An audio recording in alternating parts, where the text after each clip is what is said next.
Tokoh penting dan contoh lukisan aliran ekspresionisme.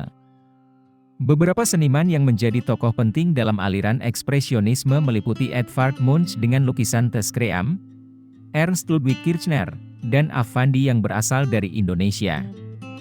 Berikut adalah pemaparan gaya ekspresionisme masing-masing tokoh dilengkapi dengan contoh lukisan dan analisis singkatnya.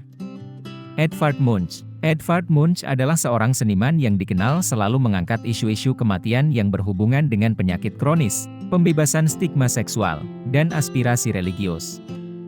Dia mengungkapkan wacana tersebut melalui karya-karyanya yang semi abstrak, subjek misterius dan warna simbolis yang intens. Munch dibesarkan oleh ayahnya yang merupakan seorang fundamentalis agama radikal, dan menganggap bahwa kematian dini ibunya adalah bentuk hukuman dari Tuhan. Munch yang dicekoki oleh anggapan ayahnya yang seperti itu justru malah menjadi pemberontak pada ide-ide fundamental agama seperti itu. Sehingga tema itu juga yang menjadi obsesinya dalam berkarya.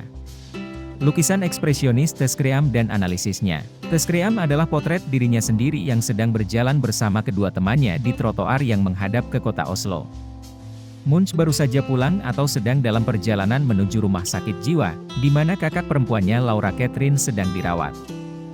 Hal tersebut diketahui melalui pernyataannya mengenai lukisan ini. Ia berkata, "Aku sedang berjalan dengan dua temanku, ketika matahari terbenam, tiba-tiba, langit berubah menjadi merah, semerah darah. Aku berhenti sejenak dan bersandar di pagar, menggigil ketakutan. Lalu aku mendengar jeritan yang sangat keras, jeritan alam yang tak terbatas." Kekaburan aliran yang dihasilkan oleh Munch pada lukisan ini merupakan salah satu kelebihan yang selalu diutarakan oleh para kritikus seni. Langit dan awan pada lukisan ini mengingatkan kita pada karya Starry Night dari Van Gogh. Namun kita juga dapat menemukan elemen estetika dari aliran Fauvisme, ekspresionisme, dan surrealisme yang muncul berbarengan pada lukisan ini. Ernst Ludwig Kirchner. Ernst Ludwig Kirchner adalah sosok pemimpin kelompok seni di Brücke yang berkembang di Dresden dan Berlin sebelum Perang Dunia Pertama. Ia dianggap sebagai salah satu seniman ekspresionisme yang paling berbakat di Jerman. Ia membentuk kelompok tersebut karena termotivasi oleh pandangan manusia di dunia modern dan perasaan kehilangan wacana spiritualitas dan orisinalitas. Ia menolak gaya akademik dan ide dari dunia modern yang dianggap semakin tidak memanusia.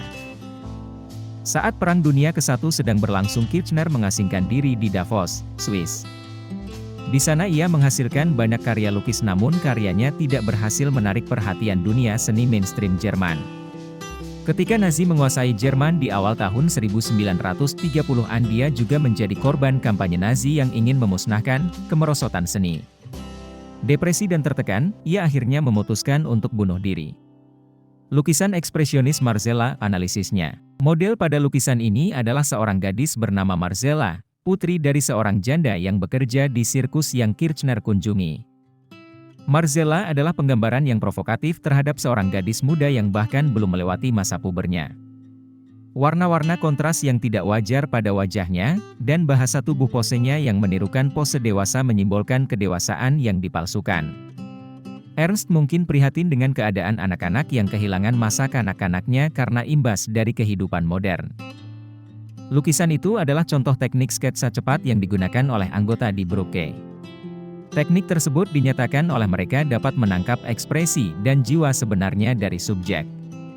Melalui sapuan kuas yang spontan, seluruh ekspresi alami dari model akan tergambar lebih murni.